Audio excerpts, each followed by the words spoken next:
The flash of the camera felt different this time. Not because I was behind it instead of cowering away from it, but because of the terror in my daughter-in-law's eyes when she realized who owned the elegant studio she'd booked for their perfect family portrait. The same studio where, just 24 hours earlier, she'd told me I was too old and wrinkled to stand beside my own grandchildren. Now, she sat frozen in the velvet chair, her practiced smile cracking like cheap makeup, while I adjusted the lighting with hands that hadn't trembled once since I'd signed the purchase papers that morning. My name is Eleanor Walsh, and I'm 73 years old. For most of my life, I believed that aging meant becoming invisible, irrelevant, something to be hidden away when company came calling. I was wrong about many things, but I was especially wrong about that. The phone call came on a Tuesday morning while I was watering my African violets. I should have known something was off when my son Michael's voice carried that particular tone, the one he used when he was about to disappoint me but wanted to sound reasonable about it. "Mom, we need to talk about Saturday." I set the watering can down carefully, though my hand had already begun that slight tremor that comes when you sense bad news approaching. "What about Saturday, honey?" "The family photos. Lisa's been planning this for months and—" He paused, and I could hear him shifting around, probably pacing in that nervous way he'd done since he was 12. "She thinks it might be better if it's just the immediate family this time." The words hung in the air like smoke. Immediate family. As if I hadn't carried him for 9 months, hadn't stayed up nights when he had croup, hadn't worked 2 jobs to pay for his college when his father walked out. "I see." My voice came out steady, which surprised me. "And who exactly constitutes the immediate family, Michael?" "Well, me, Lisa, the kids, maybe Lisa's parents, since they're visiting from Phoenix." Another pause. "It's just that Lisa wants everything to look cohesive, professional. These photos are going on their Christmas cards, and she's already picked out the outfits and the color scheme, and I don't fit the color scheme." It wasn't a question. "Mom, don't be dramatic. It's not about you personally. It's about the aesthetic Lisa's going for. Very clean, very modern.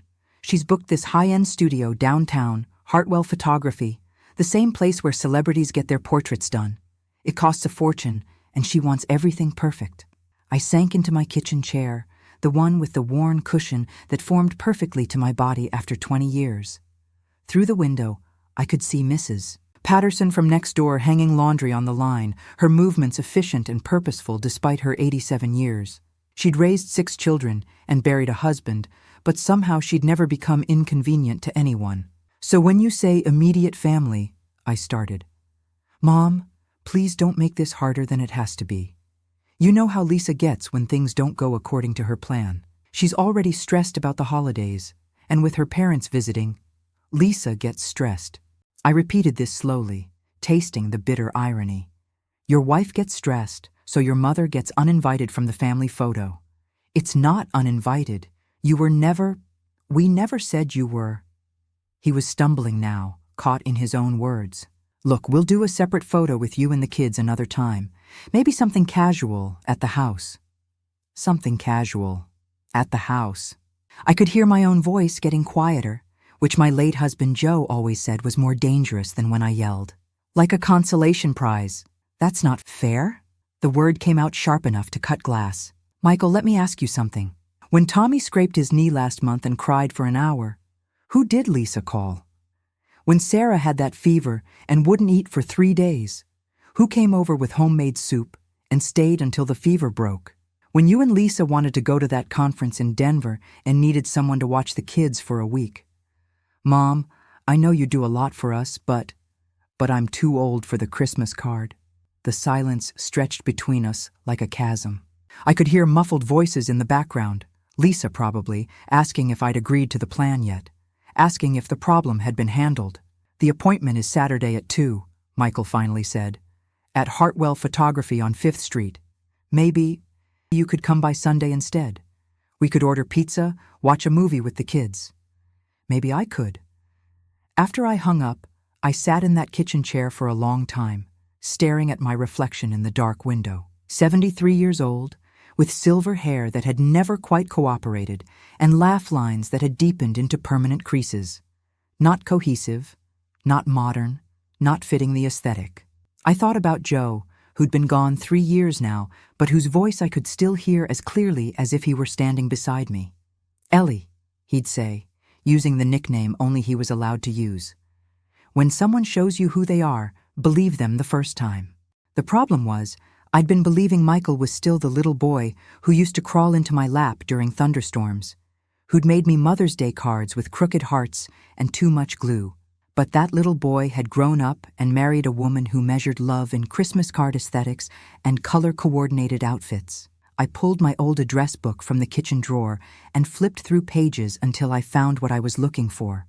Margaret Hartwell had been my roommate in college, back when we were both young and foolish, and believed the world would bend to accommodate our dreams. We'd lost touch over the years, the way people do, but I'd seen her name in the society pages often enough. Successful photographer, they always said. Award-winning portrait artist. Owner of the most exclusive studio in the city. The same studio where my son was planning to take his picture-perfect family photo. I picked up the phone and dialed the number before I could lose my nerve. Hartwell Photography, this is Margaret speaking. Maggie? I said, using her old nickname. It's Eleanor Walsh, Eleanor Chen that was, from State College. The pause was brief but warm. Ellie?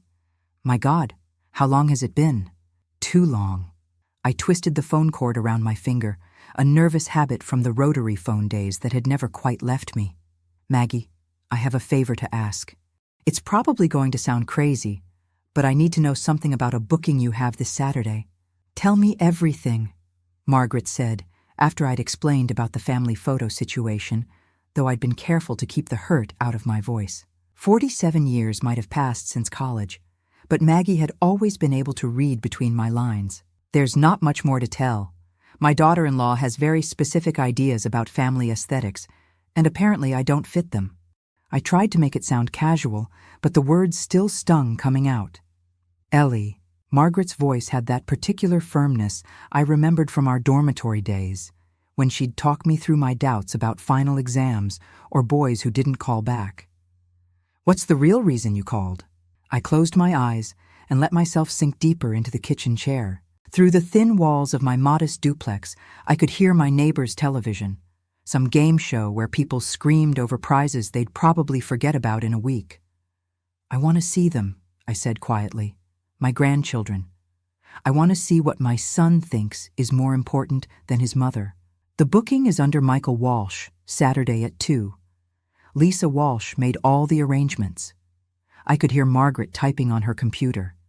Prepaid package, premium session. She was very specific about the setup.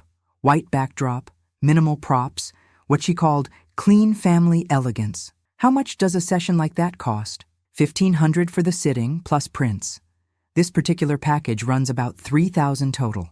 $3,000. I thought about my monthly Social Security check, about the coupons I clipped religiously, and the generic groceries I bought to stretch my budget. $3,000 was what I lived on for 2 months. Maggie, I need to ask you something else. Something that might sound strange. Go ahead. Are you happy? With the studio, with the business? There was a long pause. When Margaret spoke again, her voice had changed, become more tired. Honestly, I've been thinking about selling. The city's been pressuring me to renovate. New electrical, updated plumbing, accessibility compliance.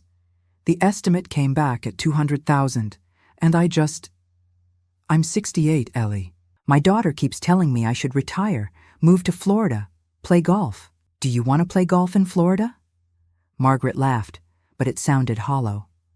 I'd rather stick pins in my eyes. But the business isn't what it used to be.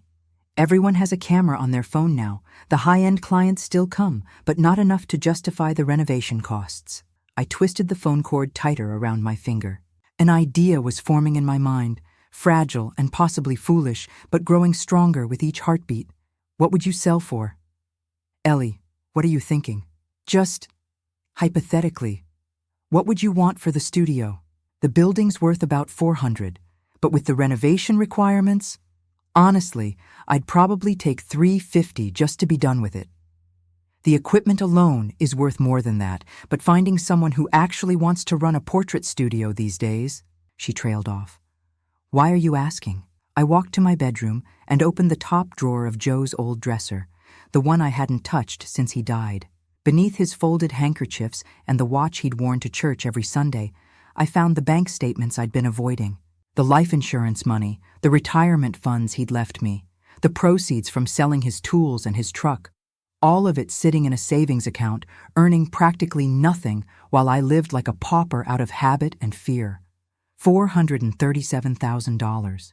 Maggie, I said slowly, what if I told you I might be interested in buying the studio? Ellie, you're not serious. What if I was? You don't know anything about running a photography business. I don't know anything about a lot of things. But I'm a fast learner, and I have something most people don't have anymore. What's that? Time. I sat back down at the kitchen table and looked out at Mrs. Patterson, who was now pruning her rose bushes with the same methodical care she brought to everything. And motivation. This is about more than the family photo, isn't it? Margaret had always been too perceptive for her own good. I thought about lying, about making up some story, about always wanting to try something new in my golden years. But we'd promised each other in college that we'd never bullshit each other, and some promises are too important to break, even after decades. My son looks at me like I'm already dead, I said, like I'm just taking up space until I have the courtesy to actually die and stop inconveniencing everyone. His wife treats me like an embarrassing relative who needs to be managed and hidden away. And maybe I let them. Ellie, when Joe was alive, I had purpose. I was a wife, and that meant something. Someone needed me, depended on me.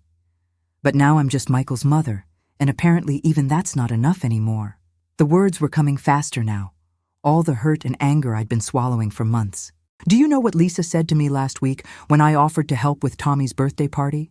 She said I could supervise the gift table because it was less stressful than actual party planning. She said that? Guy was a volunteer at a church rummage sale. Guy was some old lady they were humoring. I stood up and walked to the kitchen window, pressing my palm against the cool glass. I raised a son who thinks his mother is too old and embarrassing for a Christmas card, Maggie. I did something very wrong somewhere along the way. Or maybe your son did. The simple truth of it hit me like a physical blow. I'd been so busy blaming myself, wondering what I'd done to become such an inconvenience, that I hadn't considered the possibility that the problem wasn't me at all. The studio, I said. I want to see it. Tonight, if possible. Ellie, this is moving awfully fast. I've been moving slowly for 3 years. Since Joe died, I've been tiptoeing around my own life like I'm a guest who might overstay her welcome. Maybe it's time I stopped asking permission to exist. Margaret was quiet for a long moment. When she spoke, her voice was different, sharper, more alive than it had been all evening. Can you be there at 8? I'll meet you at the back entrance. And Ellie? Yes? Bring your checkbook. After we hung up, I sat in the growing darkness of my kitchen, not bothering to turn on the lights. Tomorrow, Michael and Lisa would wake up and start preparing for their perfect family photo session. Lisa would lay out the coordinated outfits, probably something in cream and navy, sophisticated and timeless. She'd remind Michael to get a haircut, tell the children to practice their smiles. She'd envision the final result, a beautiful family portrait that would make all her friends jealous when it arrived in their mailboxes, tucked inside expensive cardstock with gold foil lettering. What she wouldn't envision was the possibility that the woman she deemed too old and unsightly for the photograph might have other plans entirely. I thought about calling Michael, telling him what I was considering. But then I remembered the casual cruelty in his voice when he'd explained that I didn't fit the aesthetic. The way he'd made it sound like excluding his mother was just good sense, choosing the right tablecloth for company. No, Michael would find out about my plans when everyone else did. I went to my bedroom and pulled out my best dress, navy blue with small pearl buttons, the one I'd worn to Joe's funeral. It still fit perfectly, and in the mirror I looked like exactly what I was. A woman who had been overlooked and underestimated for far too long. It was time to remind everyone that invisible and powerless weren't the same thing at all. The Hartwell Photography Studio occupied the ground floor of a converted brownstone on 5th Street, wedged between an upscale wine bar and a boutique that sold handbags worth more than my monthly rent. Even in the darkness, I could see why Lisa had chosen it. The building had that effortless elegance that wealthy people gravitated toward, all clean lines and understated luxury. Margaret was waiting by the back entrance, and for a moment we just stared at each other under the security light. 47 years had softened her angular features and silvered her once dark hair, but her eyes still held that sharp intelligence that had made her the most formidable student in our journalism program.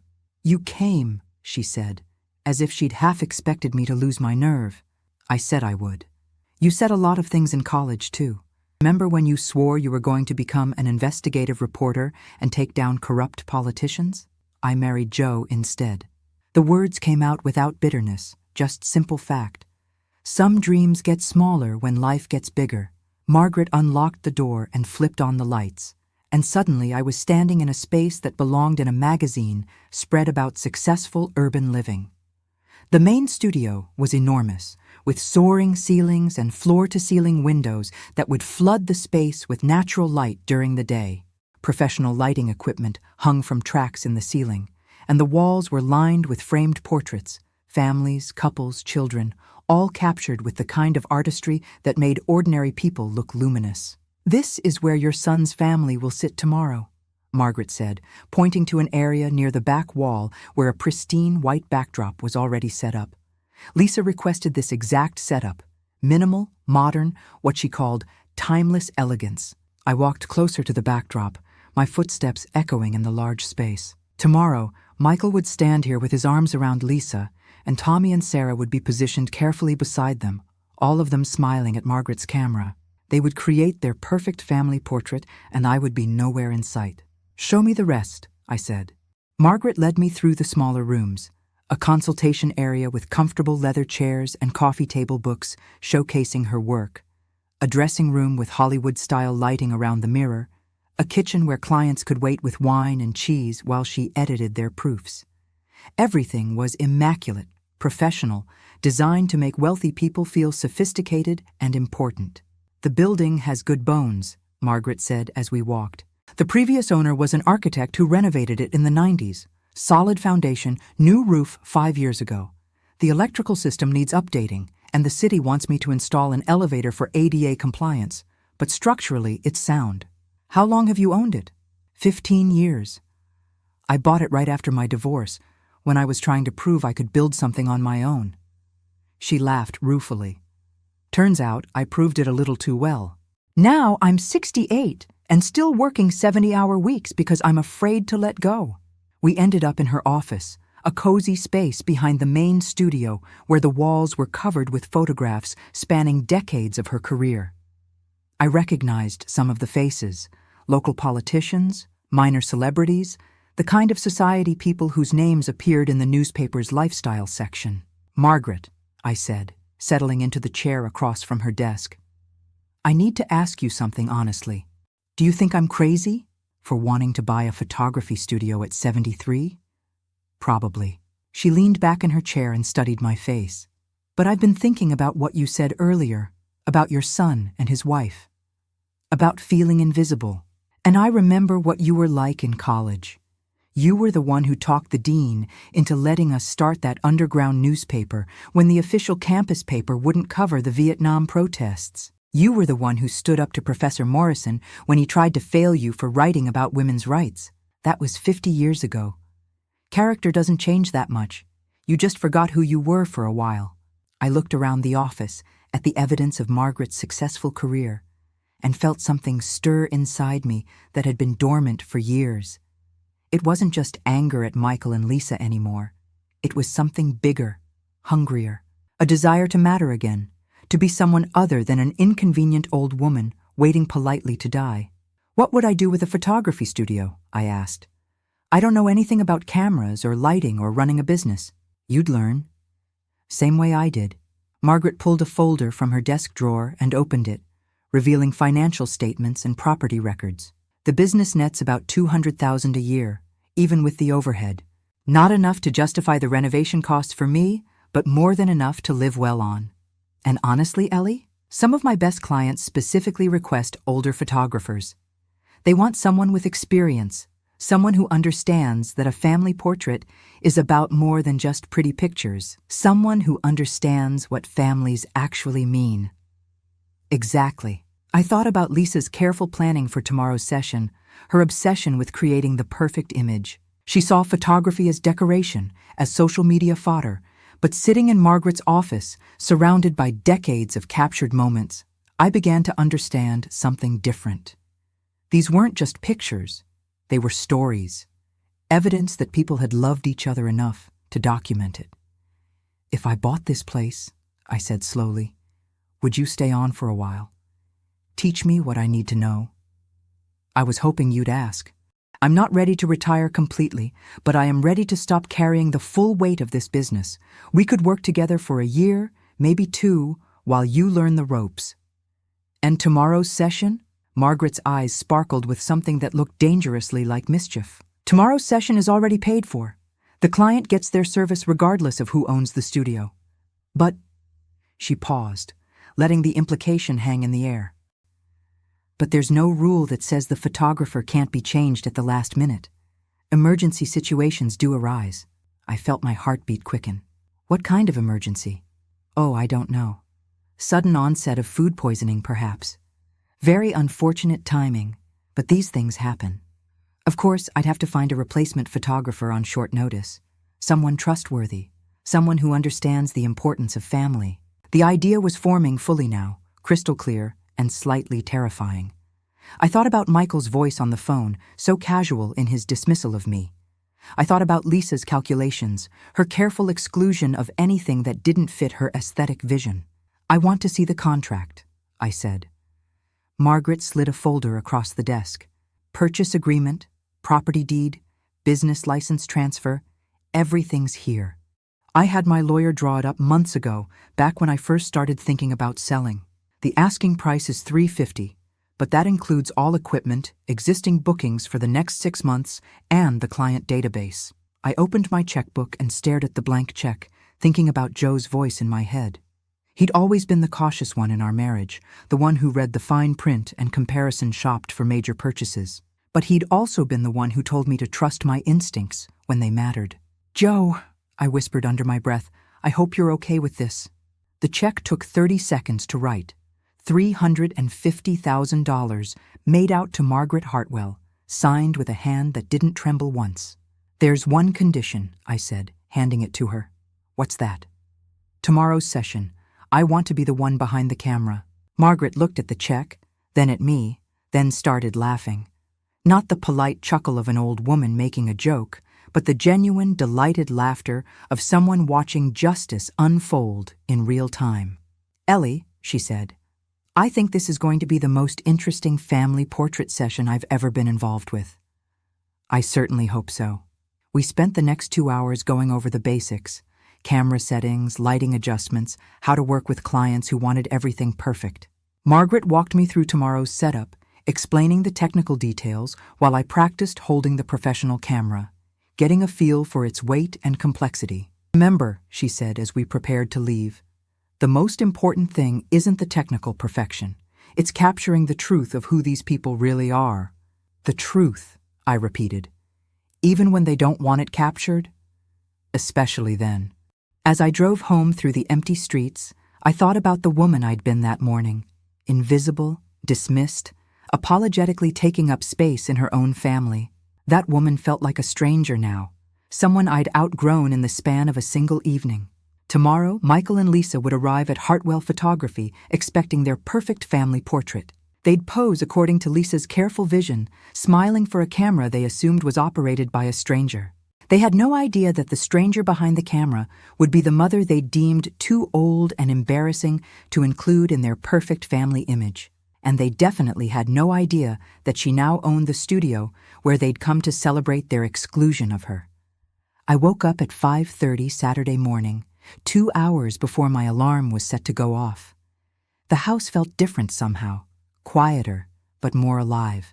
Like the moment before a thunderstorm when the air itself seems to hold its breath.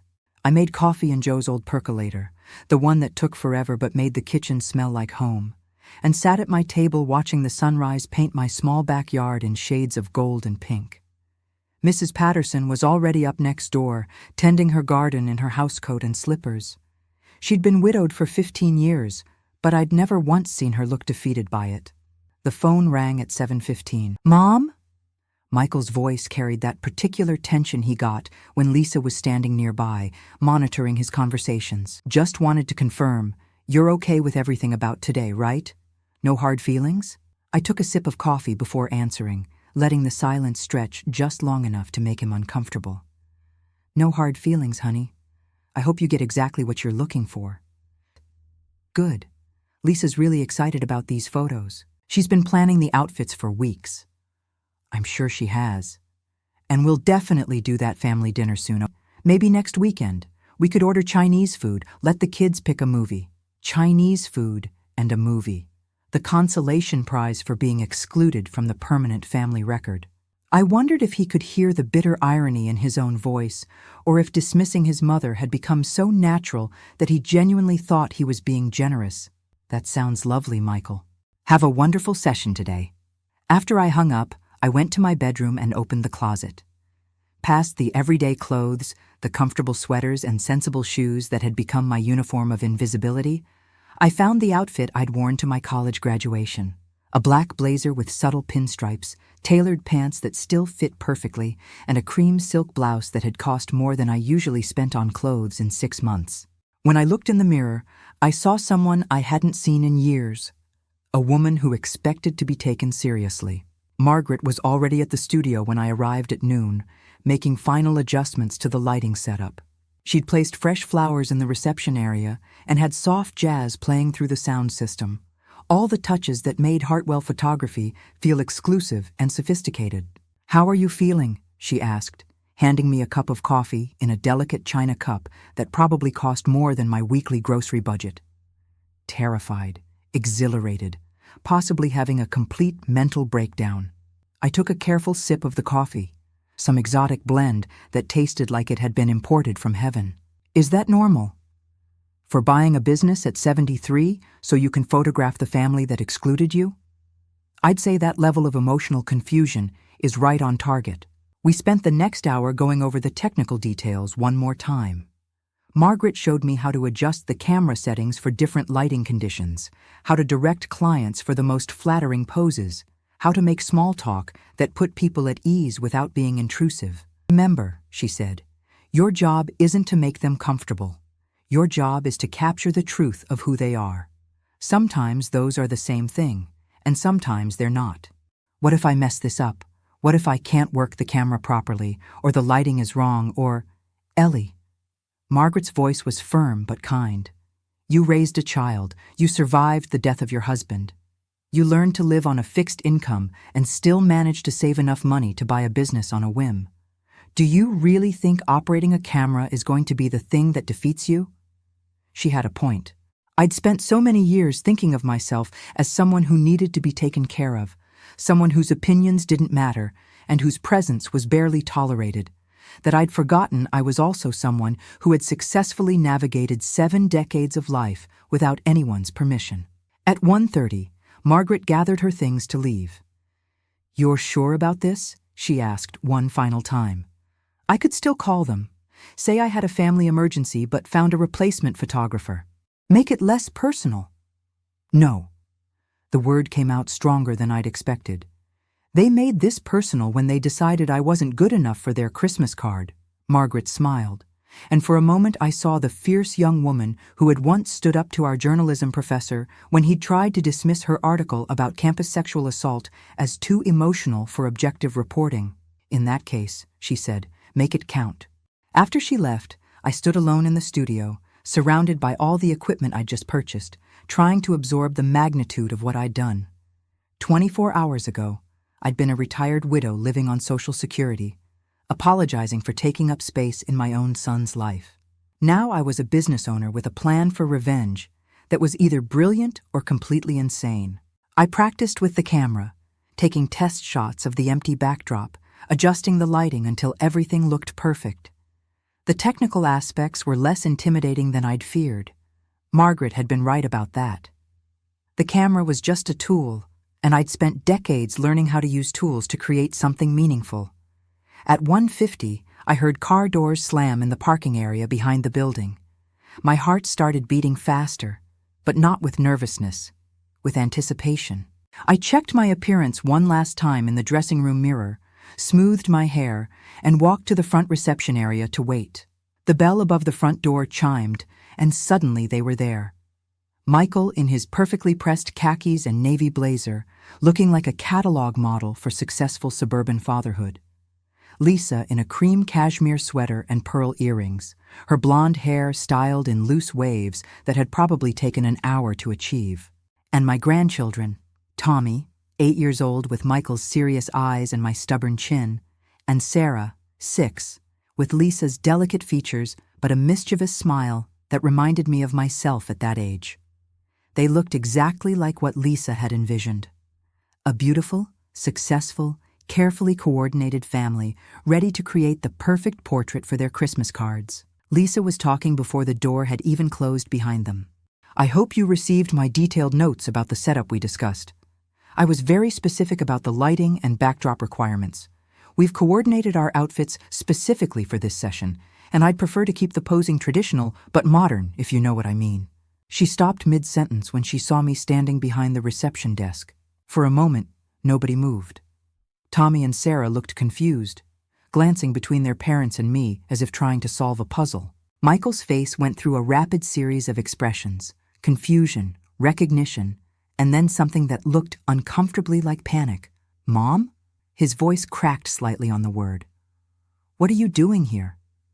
I smiled, not the apologetic, self-deprecating smile I'd been wearing for the past 3 years, but the confident smile of a woman who owned the building they were standing in. "Hello, Michael. Lisa. Children." I stepped out from behind the desk, and I could see Lisa's eyes taking in my professional attire, trying to process why her mother-in-law was dressed like she belonged in this expensive studio. "I'm Eleanor Walsh, and I'll be your photographer today." The silence that followed was so complete I could hear the jazz music playing softly through the speakers, the distant sound of traffic on 5th Street, the almost audible sound of Lisa's perfect plan crashing down around her. "There must be some mistake," Lisa said, her voice rising slightly. "We booked this session with Margaret Hartwell. We paid a significant deposit for her personal services." "There's no mistake," I said calmly. "Ms. Hartwell had a family emergency and asked me to take over the session. I'm sure you understand how these things happen. Family obligations can be so unpredictable." Michael was staring at me like I'd grown a second head. "Mom, this is... How did you even... I don't understand what's happening here." "What's happening, honey, is that you're getting your family portrait taken. Isn't that wonderful?" I gestured toward the studio. "Why don't we get started? I know how important it is to Lisa that everything be perfect."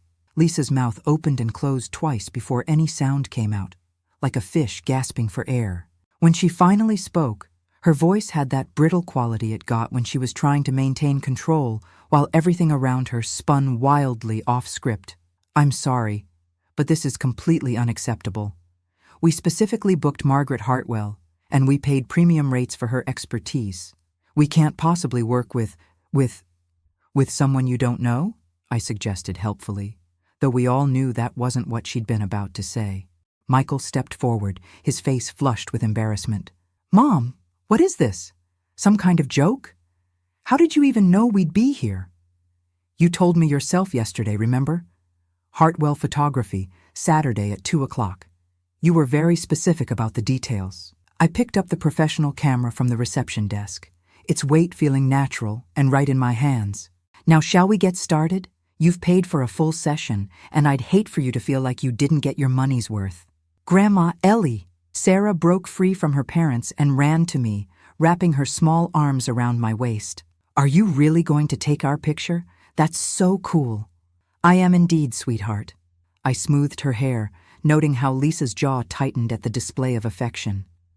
"And I promise to make you look as beautiful as you really are." Tommy hung back, picking up on the adult tension even if he didn't understand it. At 8, he was old enough to sense when the grown-ups were engaged in some complicated battle he wasn't supposed to acknowledge. "Lisa," Michael said quietly, "maybe we should just go ahead with it. She's here, and we're here, and the session is already paid for." "Absolutely not." Lisa's voice had gone sharp enough to cut diamonds. "This is our family portrait, Michael. Our Christmas card. I spent months planning this, and I will not have it ruined by some amateur with a camera." "Amateur?" I repeated the word thoughtfully, letting it hang in the air between us. "That's an interesting choice of words, Lisa. Tell me, how many years of experience do you think someone needs before they're qualified to take a family photograph?" "That's not the point. The point is that we booked a professional service, and this is completely inappropriate.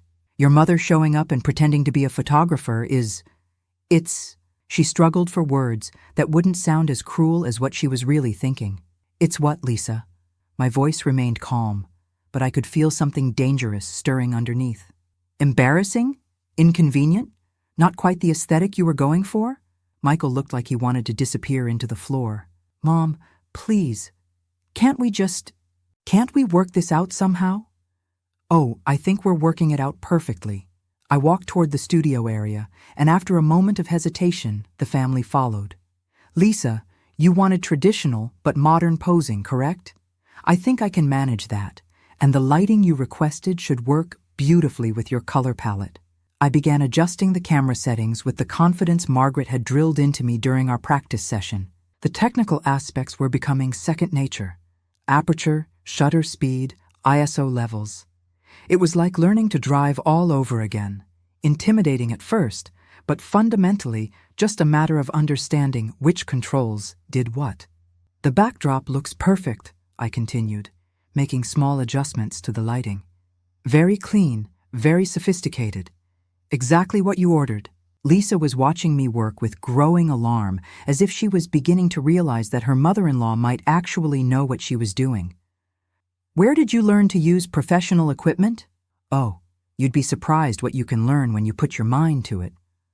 I raised the camera and took a test shot, checking the exposure on the LCD screen. "Perfect. Now let's start with a few shots of the whole family, and then we'll do some individual groupings." "Mom," Michael said, his voice strained, "this is really weird. You can't just show up and take over our photo session." "Why not?" I looked at him through the camera lens, studying his face in the viewfinder. "You didn't want me in the photos, but you never said I couldn't take them." The logic of this seemed to stun him into silence. I could see him trying to work out exactly what rule I was breaking, what boundary I was crossing that he could articulate without sounding like a complete ass. "Now then," I said briskly. "Lisa, why don't you stand in the center?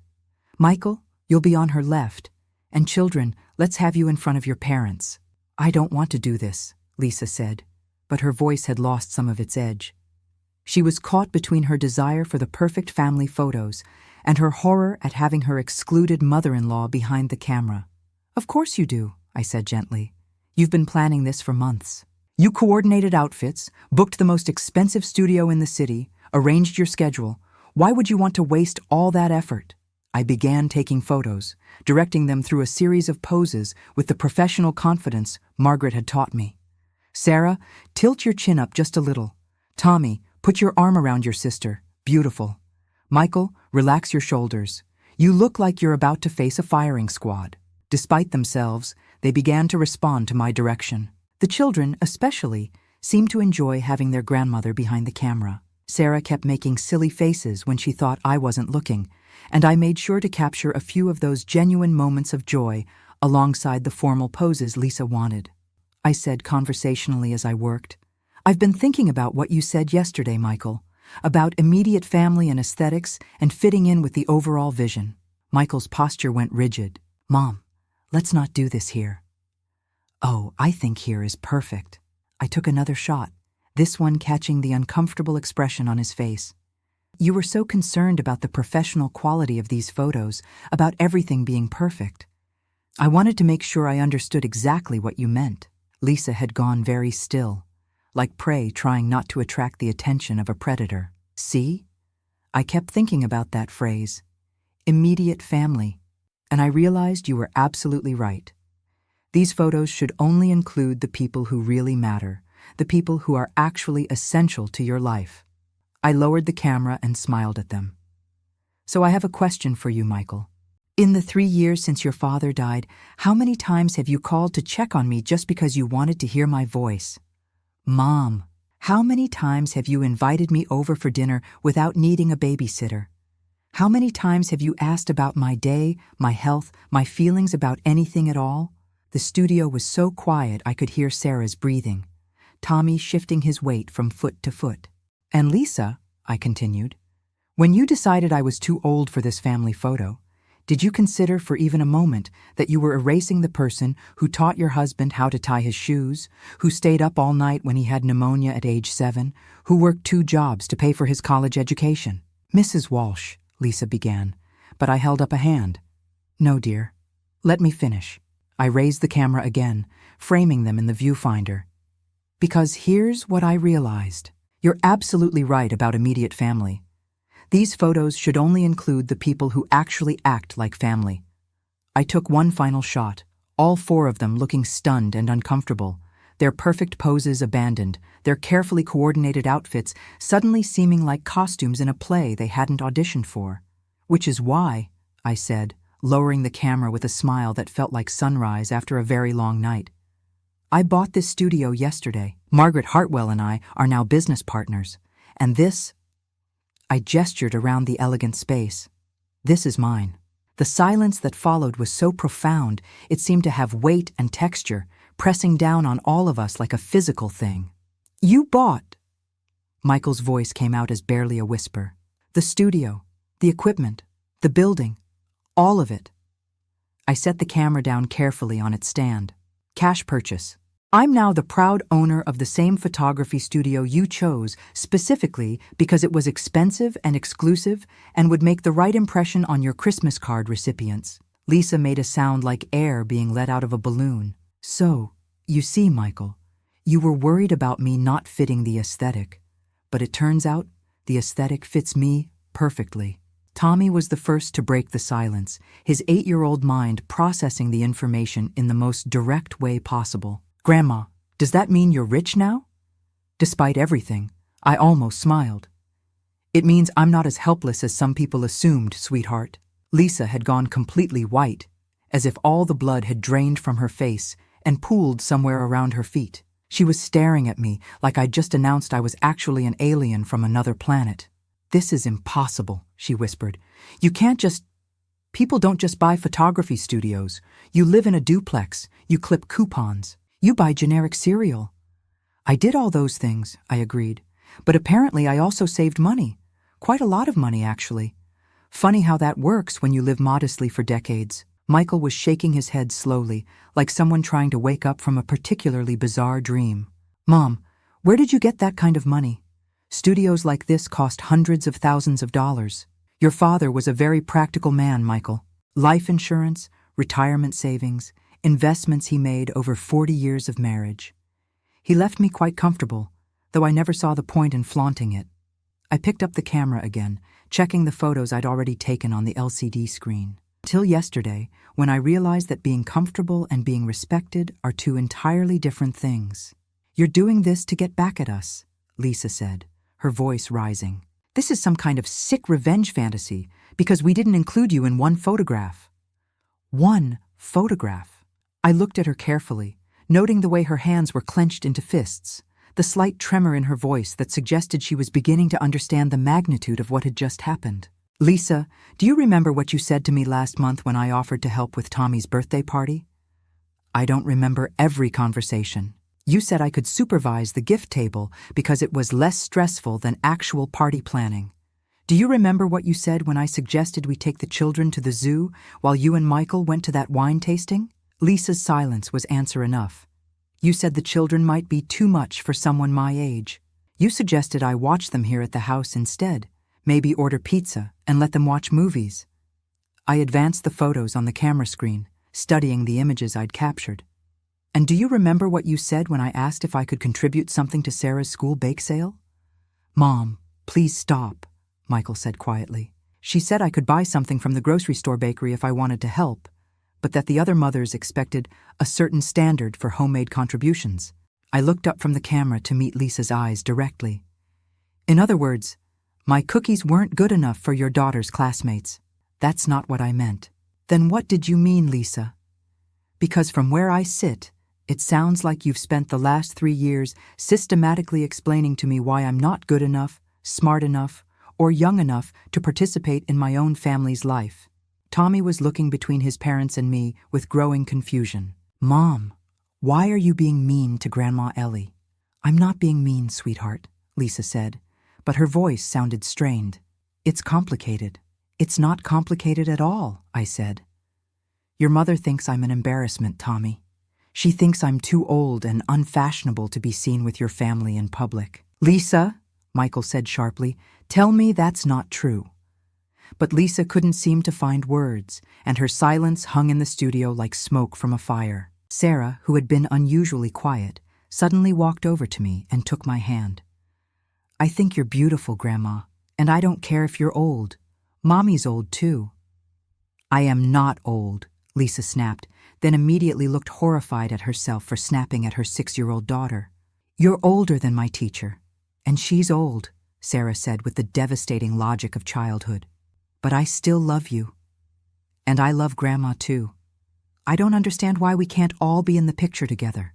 Out of the mouths of babes, I squeezed Sarah's hand gently, feeling my heart crack open just a little at her innocent honesty. Your mother wanted a very specific kind of picture, sweetheart. One that didn't include old ladies like me. But that's stupid, Tommy said. You're part of our family. Why wouldn't you be in our family picture? Michael ran his hands through his hair, a gesture I remembered from his childhood when he was trying to solve a problem that seemed too big for him. Mom, maybe we handled this wrong. Maybe we could, I don't know, reschedule? Take new photos with everyone? Could we? I asked, and my voice was deceptively mild. Because I seem to remember you being very concerned about cohesion, about aesthetics, about the professional quality of the images. I was wrong, he said quietly. I know that now. Or are you just saying that because you've realized your mother isn't as powerless as you thought she was?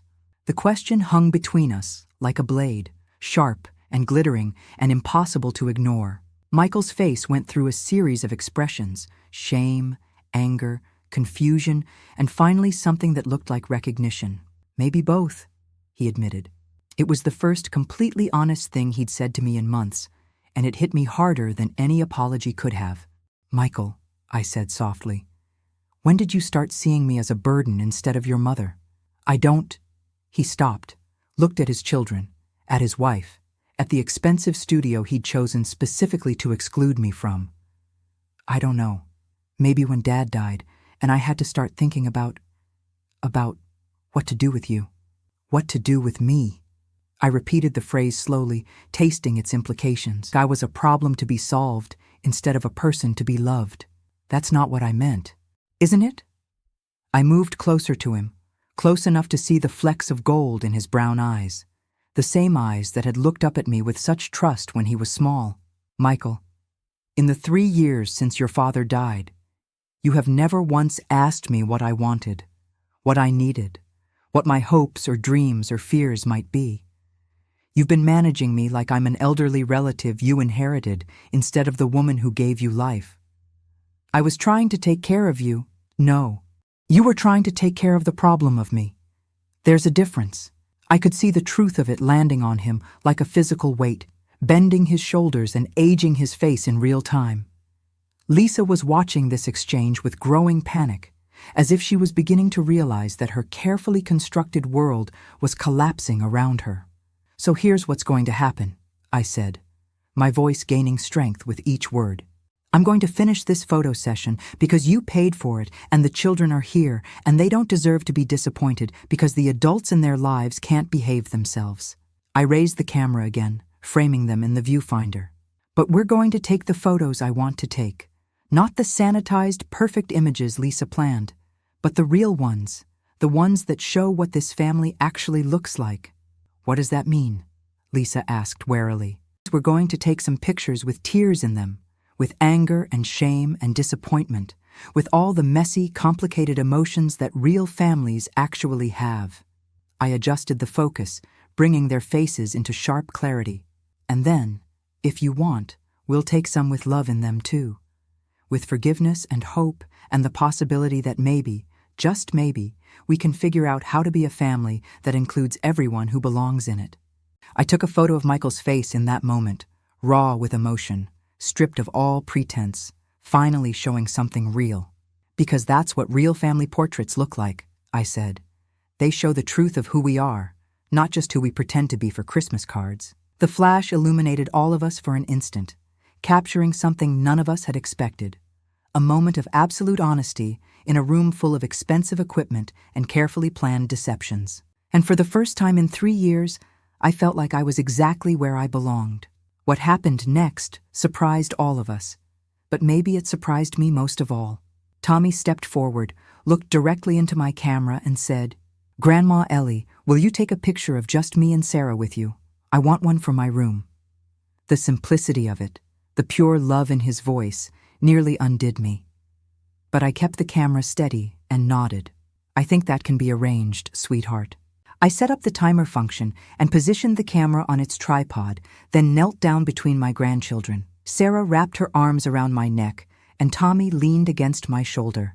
And for 30 seconds, we were just what we'd always been, a grandmother and her grandchildren, uncomplicated by adult politics and aesthetic concerns. The camera flashed, capturing something I hadn't even known I was missing until that moment.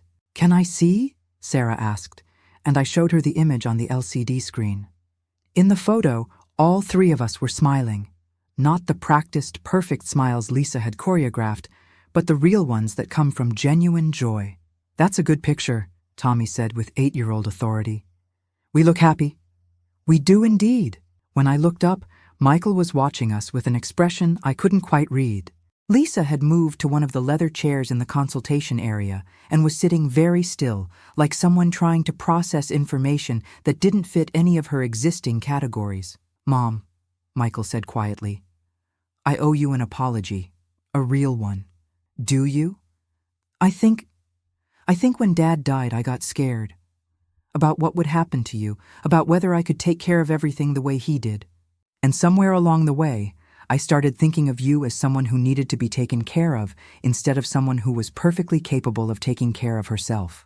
I considered this, noting that it was probably the most self-aware thing Michael had said to me in years. And I let Lisa's concerns about appearances matter more than my respect for you. I let her plan you out of our lives because it was easier than standing up for what was right. Lisa looked up sharply at this, but she didn't contradict him. "Those are good insights, Michael. What are you planning to do with them?" He was quiet for a long moment, looking around the studio, my studio, as if seeing it clearly for the first time. "I don't know yet, but I know I want to do better." "Better is good," I agreed. "Better is a start." I walked over to Lisa, who was still sitting in the consultation chair like someone waiting for a diagnosis she didn't want to hear. "Lisa," I said, "I have a question for you." She looked up at me warily. "Why do you think I'm not good enough for your family?" The directness of the question seemed to catch her off guard. She opened her mouth, closed it, then looked away. I never said you weren't good enough. You didn't have to say it. You've been showing it for 3 years. I sat down in the chair across from her, close enough that she couldn't avoid my eyes. "What is it about me that embarrasses you so much?" "It's not." She struggled for words, then seemed to find some reserve of honesty she'd been hiding. "You remind me of my own mother." This was not what I'd expected her to say. "Your mother, who died when you were 25? The one you've told me was your best friend?" "Yes." Lisa's voice was barely a whisper. "She got old, really old at the end. Sick and confused and not herself anymore. And I couldn't handle watching her disappear like that. I felt something shift inside me, like a locked door swinging open. So, when you look at me, you see her. I see someone who's going to get old and sick and need things I don't know how to give, and I panic." It was the most honest thing Lisa had ever said to me, and it changed everything and nothing all at once. "Lisa," I said gently, "I am old. That's not going to change. But old doesn't automatically mean helpless or irrelevant or embarrassing. It just means experienced. I know that intellectually. But But you're afraid that if you let yourself love me the way families should love each other, you'll have to watch me die the way you watched your mother die." She nodded, tears starting to slip down her cheeks despite her obvious efforts to maintain control. "And you think that excluding me from family photos and birthday parties and Christmas cards will somehow make that easier? I thought if I kept you at a distance, it wouldn't hurt so much when I die." I finished the sentence she couldn't say. "Oh, honey, do you really think loving someone less makes losing them hurt less?" Lisa was crying openly now, the kind of tears that come from someplace deep and long buried. "I don't know how to do this. I don't know how to love someone who's going to leave." I reached over and took her hand, noting how young it felt in mine, how soft and unmarked by the decades that had weathered my own. "You love your children, don't you? Even though they're going to grow up and leave you? That's different." "Is it?" "Lisa, everyone leaves eventually. That's not a reason to withhold love. It's a reason to give it freely while we have the chance." I helped her find tissues from the box on the consultation table, then sat back down. "I'm not your mother," I said. "I'm Michael's mother, and I'm Tommy and Sarah's grandmother, and now I'm also a woman who owns a photography studio because she got tired of being invisible. I may get sick someday, and I will certainly die someday, but right now I'm very much alive. And I'd like to be part of this family while I am." "I've been so awful to you," Lisa whispered. "You've been afraid. Fear makes people do awful things sometimes."